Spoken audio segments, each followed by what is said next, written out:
हाँ, hello student. आज का एक नया स्पेशल टॉपिक है जो सामने आपने स्क्रीन पर दिखाई दे रहा है कि नो असिमेट्रिक बट डिसिमेट्रिक। यहाँ इसका मीनिंग पहले आप समझने की कोशिश करिए। नो असिमेट्रिक बट डिसिमेट्रिक, कोई असिमेट्रिक कार्बन एटम नहीं है या उसके अंदर कोई असिमेट्रिक सेंटर नहीं है, फिर भी मॉलिक्यूल के अंदर डिसिमेट्री है। बात देखा, तो एक सीधी सी बात है कि हम जब शुरुआत तौर पे इनिशियली डिस्कस किए थे कि how you know this is species are optically active या इनएक्टिव, तो ये बात किया गया था कि asymmetric carbon is not a necessary condition for showing optical activity. अगर किसी मॉलिक्यूल के पास असिमेट्रिक कार्बन एटम है तो this may or may not be optically active. वह उसका एक एग्जाम्पल, बहुत एग्जाम्पल है, एडिशनल है पूरा सीधे सीधे।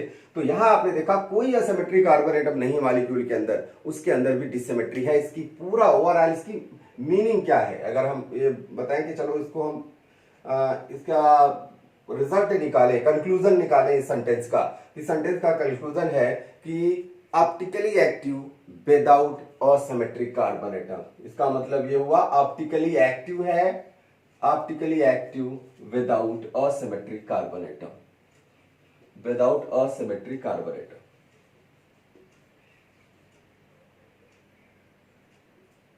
असिमेट्रिक कार्बन, अब आपके दिमाग में होता होगा कैसे, कौन से ऐसे मॉलिक्यूल हैं जिसके अंदर असिमेट्रिक कार्बन एटम नहीं है फिर भी वो ऑप्टिकली एक्टिव है। तो हम बात करते हैं, यहां आपको 3 और 4 क्लास मिलेंगे। एक मिलेंगे डेरिवेटिव ऑफ, एक होगा डेरिवेटिव ऑफ बाइफेनिल्स। तो बाइफेनिल्स के डेरिवेटिव होंगे, वो आपसे स्टडी का हम बताएंगे कैसे आप स्टडी करोगे। दूसरा आपके पास आएगा एलिन्स, अभी एलिन्स के बारे में हम डिस्कस करेंगे, एलिन्स। और तीसरा आएगा, क्या आएगा, एलिन्स। अब देखो एलिन्स में क्या होता है कि कॉन्टिन्यूअस 2 पाई बॉन्ड पाए जाते हैं, इसके बारे में हम अभी डिस्कस करके आपको बताएंगे। ऐसे स्पीसीज जिसके पास कॉन्टिन्यूअस 2 या 2 से ज्यादा पाई बॉन्ड पाए जाए, हम उसको एलिन्स के नाम से बोलते हैं। अब अगला स्पीसीज होता है, इसका एक पाई बॉन्ड यूज कर दिया जाए क्या रिंग बनाने में, तो इसको स्पीसीज को हम किस नाम से बोलते हैं, इसको बोलते हैं एल्काइलिडीन्स। तो कुछ एल्काइलिडीन्स आपके पास आएंगे। और अगर हम दोनों पाई बॉन्ड को यूज कर लिया रिंग बनाने में, तो डियर इसका नाम हो जाएगा स्पाइरेन। क्या हो जाएगा, स्पाइरेन।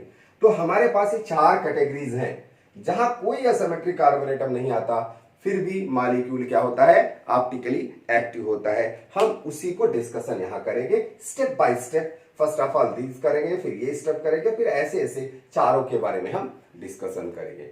Okay, it is clear. Special topic है, थोड़ा सा आपको अंडरस्टैंडिंग में ठीक रहेगा आगे चल करके।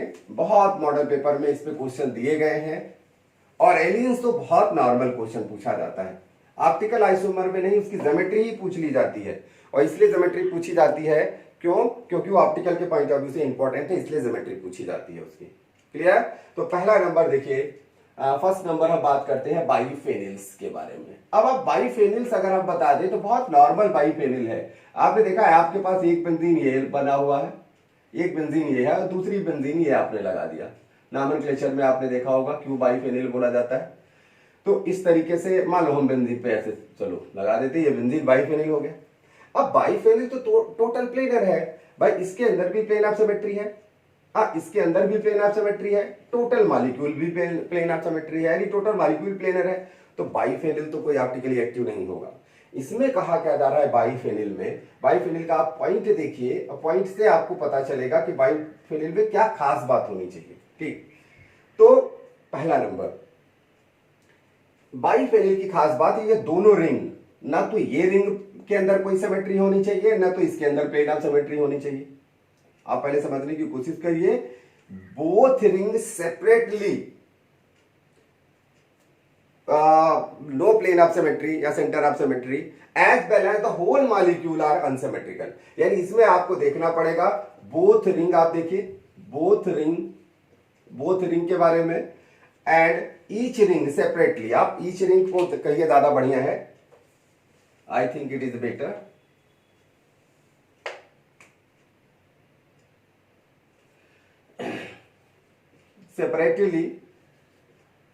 separately each ring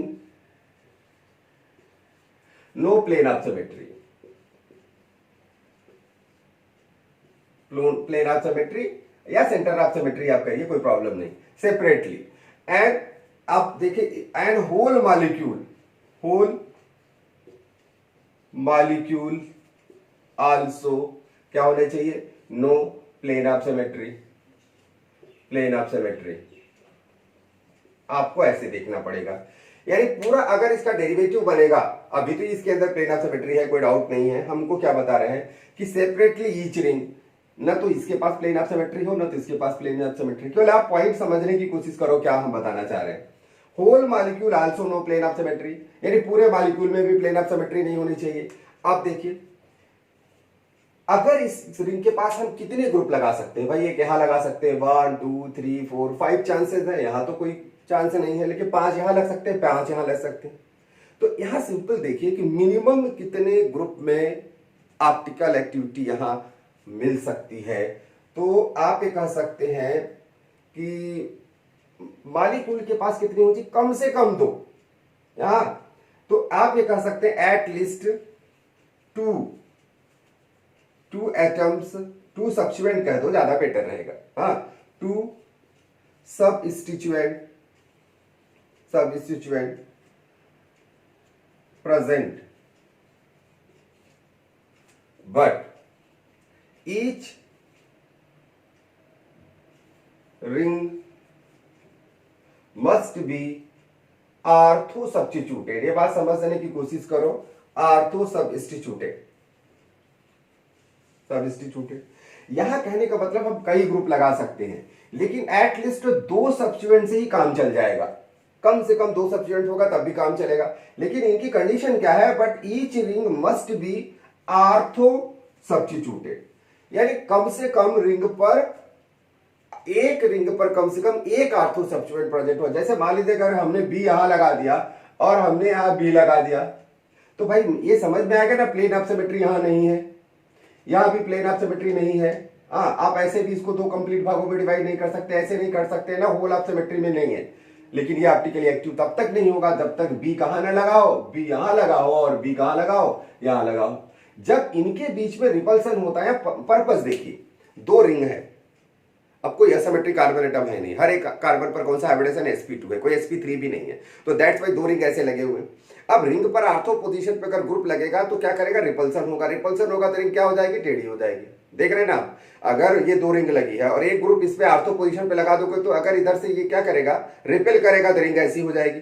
सपोज इधर वाले ऑर्थो पे लगा है, इधर वाले ऑर्थो पे लगेगा, रिंग ऐसे हो जाएगी। इधर ऑर्थो लगा, ऐसे हो जाएगी। और सपोज अगर इधर भी लगा है और इधर नीचे ऊपर दोनों लगा है, तो क्या होगा बोलो, दोनों जगह रिपल्सन होगा, तो रिंग क्या हो जाएगी, ऐसे हो जाएगी। यानी ये दूसरे प्लेन पे आ जाएगा, ये दूसरे प्लेन पे आ जाएगा, और स्पीसीज हमारी सीधे सीधे नॉन प्लेनर हो जाएगी। बात समझ में आया ना, तो ये नॉन प्लेनर हो जाएगी। और किसी भी रिंग में आपने देखा आपके पास असिमेट्रिक कार्बन एटम नहीं है, फिर भी स्पीसीज नॉन प्लेनर की वजह से क्या आ जाएगी, ऑप्टिकली एक्टिव हो जाएगी। तो यहां हम बात डिस्कस कर रहे हैं ऑप्टिकल एक्टिविटी के बारे में। एग्जांपल दो, मैं आपको सिर्फ एग्जांपल बताता हूं, आपको यहां बताना है कि कौन ऑप्टिकली एक्टिव होगा, कौन ऑप्टिकली इनएक्टिव होगा। सिंपल सी बात मैं बता रहा हूं, यानी बाइफेनिल है, दोनों रिंग पर कोई प्लेन ऑफ सिमेट्री नहीं होनी चाहिए, यानी दोनों रिंग अनसिमेट्रिकल होने चाहिए, टोटल होल मॉलिक्यूल अनसिमेट्रिकल होना चाहिए, और उस पे जो ग्रुप लगे हुए हैं 2 ग्रुप से भी काम चल जाएगा, 3-4 रहे अच्छी बात है, कोई प्रॉब्लम नहीं है, but 1 substituent must be present on ortho position of each ring. ये ध्यान रखना, तभी वो ऑप्टिकली एक्टिव होगा, तभी तो रिंग आउट ऑफ प्लेन जाएंगे, नहीं तो रिंग हमारी हमेशा प्लेनर ही रहेगी और ऑप्टिकली इनएक्टिव ही रहेगी। तो एग्जांपल देखिए आप, जैसे मान लीजिए हमने आपसे कहा आपके पास ये स्पीसीज है, ये स्पीसीज है, और इस स्पीसीज के बारे में आपको बताना है। तो मान लीजिए हमने यहाँ, मान लीजिए कोई एसिड ग्रुप लगा दिया, और मान लीजिए हमने यहाँ एल्कोहल ग्रुप लगा दिया। एल्कोहल ना लगा तो कुछ और लगा दो, आपकी मर्जी, नहीं पता लगा एसिडिफिकेशन करना शुरू कर जाएंगे। आप ऐसे लगा दिया, अब देखो ना तो ये प्लेनर है, ना तो ये प्लेनर है, ना तो पूरा अगर प्लेनर है, ऑर्थो पोजीशन पे भी ग्रुप लगा हुआ है, ऐसे कंडीशन पर ये क्या करेगा, this will be optically active, because दोनों रिंग एक दूसरे के प्लेन पर नहीं होगी। ओके, तो that is why another example आप देखिए, अनदर एग्जांपल आप देखिए, मैंने आपसे कहा कि हाँ हमने C2H5 लगा दिया, सपोज यहाँ CH3 लगा दिया, यहाँ NO2 लगा दिया, देखा। अब देखो कुछ भी लगा दो, यहाँ CH3 हमने लगा दिया, यहाँ C2H5 लगा दिया, हाँ हमने यहाँ NO2 लगा दिया। अब क्या ये कंप्लीट दो भागों में डिवाइड होगा? नो। कंप्लीट दो भागों में डिवाइड होगा? नो। कभी कंप्लीट दो भागों में डिवाइड होगा? नो। ऐसे कंडीशन में देखो ये रिंग अलग है, आप इस रिंग को डिवाइड करना, आप ऐसे नहीं डिवाइड करोगे, सिंगल बॉन्ड है, बीच में मूवमेंट करता रहेगा। तो दैट इज व्हाई आप देखिए एक सीधी सी, आप ये रिंग को कंपेयर करो, ये रिंग को कंपेयर करो, no planar symmetry, no planar symmetry. अब इतना ग्रुप लगे हैं, 3 और 3 6 ग्रुप लगे हैं, फिर भी आर्थो पोजीशन पे एक भी ग्रुप लगा नहीं है, तो that is why this is not optically active. क्योंकि कहां होने को मार्क था, एटलीस्ट सब्स्टिट्यूशन कहां होना चाहिए, आर्थो पोजीशन पे, तभी रिंग एक दूसरे के आउट ऑफ प्लेन जाएगी, नहीं तो आउट ऑफ प्लेन जाएगी नहीं। Okay, it is clear. तो ऐसे में ये एग्जांपल आप देख सकते हो, बहुत लॉट ऑफ एग्जांपल यू है, कोई प्रॉब्लम नहीं है। जैसे अगर मान लीजिए हमने ये दे दिया, ऐसे दे दिया, देखा, अगर मान लीजिए हमने CH2OH यहां दे दिया, ठीक, यहां भी दे दिया क्या, COOH दे दिया, और यहां हमने COOH दे दिया, और यहां हमने दे दिया CH2OH दे दिया। ये पॉपुलर क्वेश्चन है, पहले पुराना आरटी का आया हुआ क्वेश्चन है। तो सिंपल सा आप देखिए, आप क्या कर सकते हैं, आपने देखा क्या प्लेन ऑफ सिमेट्री यहाँ है, नो, यहाँ प्लेन ऑफ सिमेट्री है, नो, हमने देखा सीधे सीधे। और ऐसे केस में आर्थो पोजीशन पे यहां लगा है, यहां लगा है, यहां लगा है, यहां लगा है, तो that is why so the optical activity. तो सिंपल से मैंने 2-3 एग्जांपल बताया, आपको समझ में आया होगा। आपको ये देखना है कि ortho position must be substituted. अगर आर्थो पोजीशन पे सब्स्टिट्यूशन नहीं है तो they are not able to show the optical activity. Okay, it is clear बेटा। आगे देखिए, दूसरा जो सबसे इंपॉर्टेंट पॉइंट है वो नाम है एलीन्स। आप एलीन्स आप समझने की कोशिश करिए। एलीन एक कुमुलेटेड सिस्टम ऑफ पाई बॉन्ड है। अगर आपके पास एल्कीन हो, पॉलीइन्स हो, ढेर सारे डबल बॉन्ड है स्पीसीज में, तो डबल बॉन्ड कैसे हो सकते हैं? देखिए, कॉन्टिन्यूअस डबल बॉन्ड हो सकते हैं, जिसको हम बोलते हैं cumulated system of double bond, या एक pi bond sigma bond, pi bond sigma bond, यानी अल्टरनेट हो सकता है। इसको हम बोलते हैं conjugated system of pi bond. हाँ, conjugated system of pi bond. और एक क्या होता है, पहले पाई बॉन्ड हो, 2 सिग्मा एटलीस्ट, ज्यादा भी हो सकता है, 2 सिग्मा के बाद 3 सिग्मा के बाद तब पाई बॉन्ड है, इसको बोलते हैं isolated system of double bond. तो यहां एक देखा एलीन्स है, ये क्या है, कुमुलेटेड सिस्टम ऑफ पाई बॉन्ड। और पाई बॉन्ड ऐसे पाया जाता है, carbon double bond, carbon double bond, carbon, और आगे भी हो सकता है, कोई प्रॉब्लम नहीं है। हम सिंपल सा क्या बात बता रहे, कम से कम at least 2 continuous double bond containing species are named as allenes। ये एलीन्स है। और कभी ऑप्टिकली एक्टिव होगा जब terminal having 2 different group A और बी, जब टर्मिनल इसके पास 2 डिफरेंट ग्रुप होगा ए और बी, है ना, चारों अलग होगा, कोई प्रॉब्लम नहीं। हाँ, तो ये अलग है, इट्स ओके, ये डिफरेंट है, इट्स ओके। अब ये स्पीसीज क्यों ऑप्टिकली एक्टिव है जबकि कोई एसिमेट्रिक कार्बन एटम आपको नजर नहीं आता? भाई यहाँ हाइब्रिडाइजेशन क्या है, sp2, यहाँ हाइब्रिडाइजेशन क्या है, sp, यहाँ हाइब्रिडाइजेशन क्या है, sp2।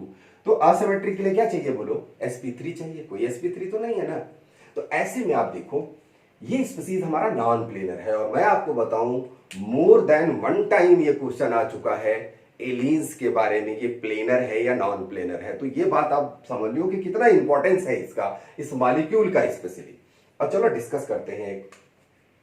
यहां हाइब्रिडाइजेशन अभी आपको बताया मैं sp है, यहां हाइब्रिडाइजेशन क्या है, sp2 है, और यहां हाइब्रिडाइजेशन है sp2। अब सोचो sp का मतलब क्या हुआ कि इसके s और p 2 ऑर्बिटल इन्वॉल्व है हाइब्रिडाइजेशन में, which is the responsible for the formation of sigma bond. और कार्बन कौन से पीरियड में बिलोंग करता है, सेकेंड पीरियड में। सेकेंड पीरियड में कौन से ऑर्बिटल्स पॉसिबल है, s और p। मैक्सिमम हाइब्रिडाइजेशन कार्बन में क्या पॉसिबल है, sp, sp2, sp3। आप समझते हो, इसकी ज्यादा पॉसिबिलिटीज नहीं है। अगर इसका हाइब्रिडाइजेशन sp है, इसका मतलब इसके 2 p ऑर्बिटल्स वैकेंट है, विदाउट हाइब्रिडाइजेशन में है, और this carbon is able to form the 2 pi bond. Pi bond कौन बनाता है, अनहाइब्रिडाइज्ड ऑर्बिटल। तो इसके पास 2 ही ऑर्बिटल हैं, हाइब्रिडाइज के 2 बचे हुए, 2 पाई बॉन्ड बना सकता है। और आपको दिखाई दे रहा है एक पाई बॉन्ड इधर है, एक पाई बॉन्ड इधर है। It is clear, sp hybridization, 2 इसके बॉन्ड क्या है, हाइब्रिड ऑर्बिटल में है। sp 2 हाइब्रिड ऑर्बिटल्स हैं। बचे कितने हैं, कार्बन के पास कितने ऑर्बिटल होते हैं, 4, 2 बच गए, 2 प्योर हैं। प्योर ऑर्बिटल ही पाई बॉन्ड बना सकते हैं। इसका मतलब ये कार्बन कितने पाई बॉन्ड बना सकता है, 2 पाई बॉन्ड बना सकता है। और आपको दिखाई भी दे रहा है एक पाई बॉन्ड इधर, एक पाई बॉन्ड इधर। क्लियर, इसका sp2 हाइब्रिडाइजेशन, एक प्योर ऑर्बिटल खाली है, एक पाई बॉन्ड बना सकता है, दिखाई दे रहा है। sp2 एक पाई बॉन्ड बना सकता है, दिखाई दे रहा है आपको। अब चलिए मान लीजिए एक छोटा सा एग्जांपल बताओ। हमारे पास पी ऑर्बिटल, कितने पी ऑर्बिटल, पी के कितने ऑर्बिटल थे, पी सब सेल में कितने ऑर्बिटल होते हैं, P X P Y P Z. हम एक सिंपल सी बात कर रहे हैं, चलो पी एक्स यूज हो गया बॉन्ड बनाने में, कौन सा बॉन्ड बनाने में, सिग्मा बॉन्ड बनाने में। बचे कितने हैं हमारे पास, बोलो, बचे हैं पी वाई, पी ऐसे लिख दो ना, हाँ ऐसा कर सकते हो, पी वाई बचा है और पी क्या बचा है, जेड बचा है। अब इसमें देखो sp2 यानी तीन तीन ऑर्बिटल यूज हो गए हैं हाइब्रिडाइजेशन में, बचा कितना है, एक बचा है। कौन बचा होगा, मान लो हम कह सकते हैं आपके पास pz बचा हुआ। इसमें क्या बचा होगा, दो दो ऑर्बिटल यहां भी यूज हो गए, ये भी क्या बचा होगा, pz बचा होगा, क्योंकि px py यूज हो गए हाइब्रिडाइजेशन में, px py यूज हो गए हाइब्रिडाइजेशन में, केवल px यूज हुआ है हाइब्रिडाइजेशन में, क्योंकि दो ही हाइब्रिड ऑर्बिटल हैं। हाँ, चार ऑर्बिटल थे, एक s के और तीन p के, दो ही हाइब्रिड ऑर्बिटल बने हैं, एक s और एक p, दो बचे हुए हैं, हमने दो लिख दिया। मान लो py और pz बचा हुआ है और इनके बीच में बॉन्ड भी है, आप देख रहे हैं। इसका मतलब क्या होता है, एक सिंपल सा तरीका देखिए। हमारे ऑर्बिटल पे जब इलेक्ट्रॉन होते हैं, सपोज एक ऑर्बिटल है, उसके पास एक इलेक्ट्रॉन है, हाँ एक पेयर ऑफ इलेक्ट्रॉन है, और सबसेल है, पहले सबसेल आप समझो, सबसेल है और सबसेल में तीन ऑर्बिटल है, तीनों मान लो पी सबसेल है, उसके तीन ऑर्बिटल है, और तीनों ऑर्बिटल कभी एक प्लेन पे नहीं पाए जाते। कैसे, जैसे पी में सोचो, एक एक्स एक्सिस पे है, एक वाई एक्सिस पे है और एक जेड एक्सिस पे है। ऐसा क्यों होता है, क्योंकि ऑर्बिटल्स के अंदर इलेक्ट्रॉन होते हैं, इलेक्ट्रॉनों के बीच में रिपल्सन होता है, और रिपल्सन होगा इसका मतलब है एनर्जी बढ़ जाएगी, डीस्टेबिलिटी आएगी। तो मैक्सिमम स्टेबिलिटी कब होगी, मिनिमम रिपल्सन जब हो। इट मींस क्या हुआ कि हमारे ऑर्बिटल मैक्सिमम डिस्टेंस पे रहेंगे मिनिमम रिपल्सन की वजह से। इट मीन एक सीधी सी बात, इसका कंक्लूजन क्या आया, जब किसी सबसेल में एक से ज्यादा ऑर्बिटल है, यस के अलावा सबके पास एक से ज्यादा ऑर्बिटल है, वो कभी भी अपने एक प्लेन पर नहीं मिलेंगे, never present on same plane. यानी एक एटम का लगा हुआ ऑर्बिटल कभी एक प्लेन पर नहीं पाया जाता, दो ऑर्बिटल कभी एक प्लेन पर नहीं पाया जाते। इसका मतलब एक्स एक्सिस है, ये वाई एक्सिस पे, ये जेड एक्सिस पे है। अब ये बॉन्ड बनाएगा, कैसे बनाएगा, सपोज हम ये कह सकते हैं पीजेड वाला पड़ोसी के पीजेड से बॉन्ड बना लिया, और जब ये बॉन्ड बनेगा डियर तो पाई बॉन्ड बनेगा ना।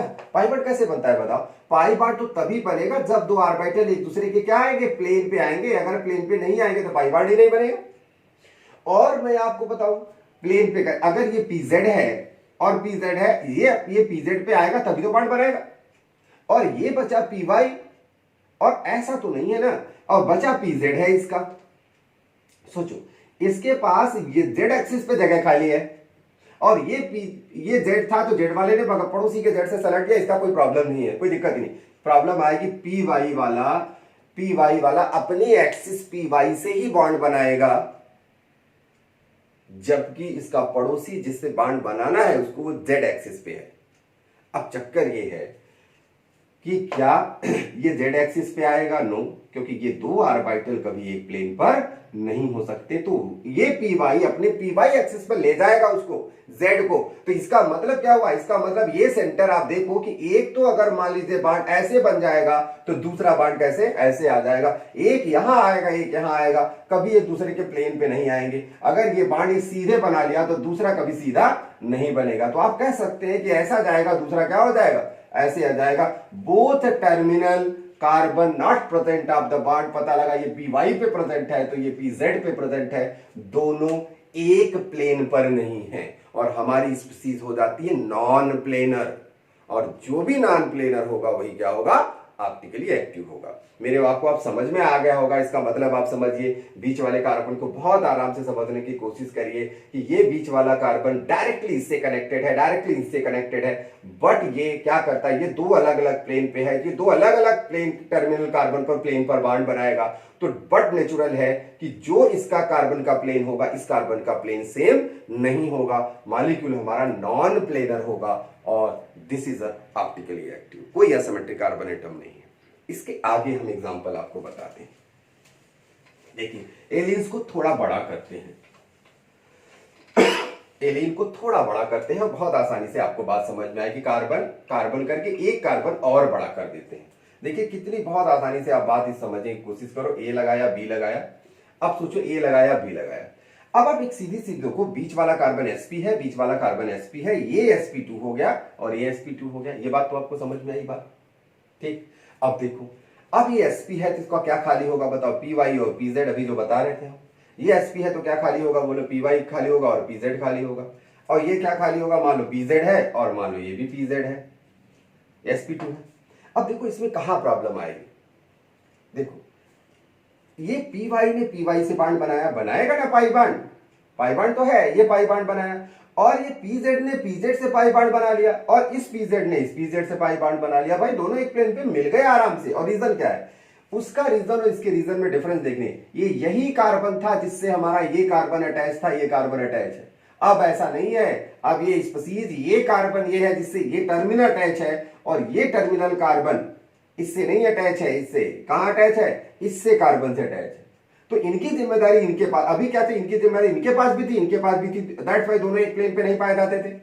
अब क्या हुआ, ये कार्बन रिस्पॉन्सिबल है और ये कार्बन इनसे रिस्पॉन्सिबल है, दैट्स व्हाई बोथ कार्बन, यानी ये कार्बन और ये कार्बन आपने देखा present on same plane, present on same plane, same plane पे प्रेजेंट हो गया।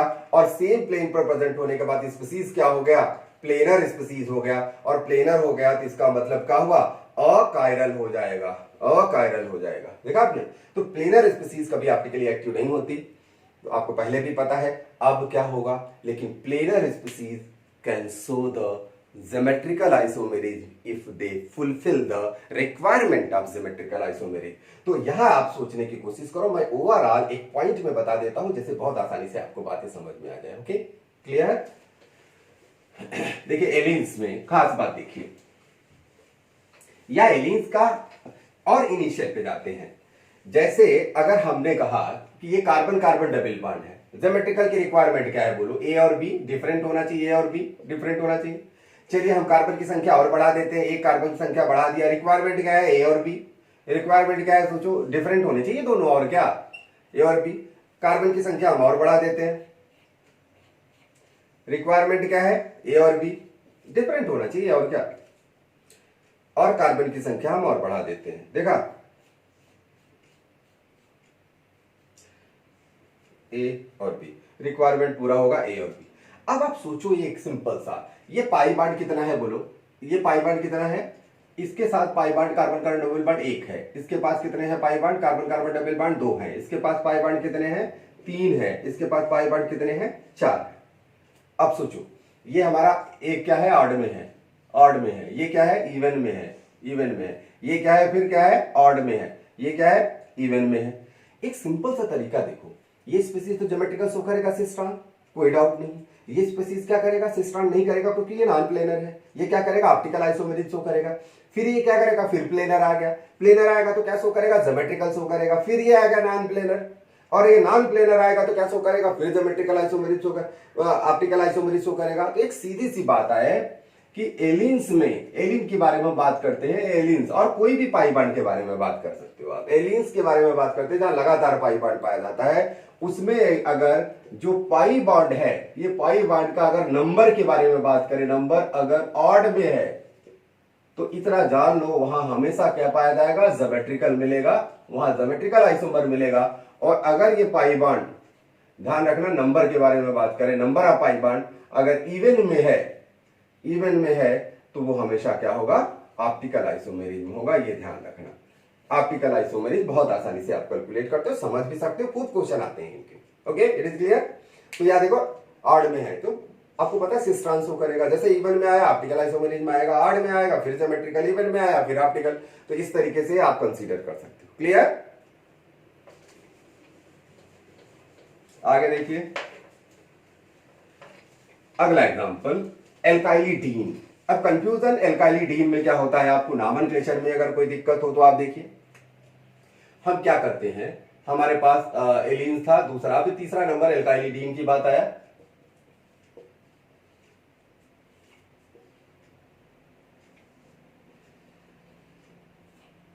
अब देखो एल्काइलिडीन में क्या करते हैं कि जो हमारे पास ये पाई बांड था एक, वो पाई बांड को हम चलो चेंज कर देते हैं। देखो ये पाई बांड था हमारे पास पहले, उस पाई बांड को खत्म कर दिया और ए बी लगा दिया। देखा आपने, ए और बी लगा दिया। देख अगर ये टर्मिनल डिफरेंट आए तो इसमें तो कोई प्रॉब्लम ही नहीं होना चाहिए। देखो हाइब्रिडाइजेशन क्या है sp3, इसका हाइब्रिडाइजेशन क्या है बोलो sp2 है। एक प्लेन पे आएगा क्या कभी? ये टेट्राहेड्रल है, पता लगा ये planar species, they are never present as same plane. तो ये सेम प्लेन पे है ही नहीं, तो ऑप्टिकल आइसोमर का प्रॉब्लम ही खत्म हो जाता है। तो बहुत आसानी से इस बात को समझ सकते हैं, कोई दिक्कत ही नहीं है अगर ऐसे मॉलिक्यूल आ गए। ओके, अब देखो तीसरा नंबर है स्पाइरेन। तो स्पाइरेन बड़ा इंपॉर्टेंट है, बड़ा नाम भी सुना होगा आपने स्पाइरेन का। स्पाइरेन का मतलब है कि जो आपके पास वो एलीन थी, ये एलीन थी, और एलीन के दोनों ही पाई बॉन्ड को हम क्या कर देते हैं, रिंग बना देते हैं। देखो दोनों पाई बॉन्ड को मान लो हम रिंग बना देते हैं। ये ए और बी हो गया, जैसे देखो ए और बी है, और यहां भी क्या है, ए है और बी है, तो ऐसे इसी तरीके ए और बी बना देते हैं। अब देखो, अब वेरी सिमिलर उसी तरह उसी की कंडीशन पे है, आड और इवन। अब सोचो अगर आप साइक्लिक बनाते थे स्पीसीज, थोड़ा सा याद करो कि मान लीजिए हमारे पास ये साइक्लिक स्पीसीज थी, अगर हम स्पीसीज को ऐसे करते हैं, मिथाइल यहां लगा दे, मिथाइल यहां लगा दे, एच और एच, तो आप बोलते थे ना ये सीस है। कितने रिंग है? एक। जब दो रिंग आएगी तो स्पीसीज हमारा नॉन प्लेनर हो जाएगा। क्यों? क्योंकि रिंग टर्न करेगी, यहां टर्न है ना, तो ये क्या करेगा, नॉन प्लेनर हो जाएगा। तो जब प्लेनर होगा तो ज्योमेट्रिकल आएगा, नॉन प्लेनर होता चला जाएगा इसी तरीके से। तो very similar in the case of allenes, जब इवन था तो ज्योमेट्रिकल था, आड था तो ऑप्टिकल आया। तो यहां भी आप यही बात देखेंगे कि इसमें भी स्पाइरेन में भी ध्यान रखना, स्पाइरेन का मतलब है कि जब ये रिंग ऑड में है तो ज्योमेट्रिकल है, और ये रिंग अगर इवन में है तो क्या हो जाएगा, ऑप्टिकल हो जाएगा। तो इसको भी बहुत आसानी से आप समझ सकते हैं, है ना। तो स्पाइरेन और ये स्पाइरेन बहुत इजी है, नॉमेनक्लेचर में भी आता है स्पाइरेन। तो ये मैंने आपको बच्चों क्या बताया कि ऐसे स्पीसीज जिसके पास कोई असिमेट्रिक कार्बन एटम नहीं था, बट मॉलिक्यूल के अंदर डिससिमेट्री थी, और इसकी वजह से ये ऑप्टिकली एक्टिव थे। हो गया? It is clear. तो ये मैंने आपको अभी तक डिस्कस किया, और आज के टॉपिक में मैंने आपको बताया पूरा टोटल आइसोमर, ऑप्टिकल आइसोमर के बारे में। नेक्स्ट टॉपिक में हम रिएक्शन मैकेनिज्म की ओर जाएंगे, और उसके बाद फिर हम और आगे सिलेबस को बढ़ाएंगे। ओके।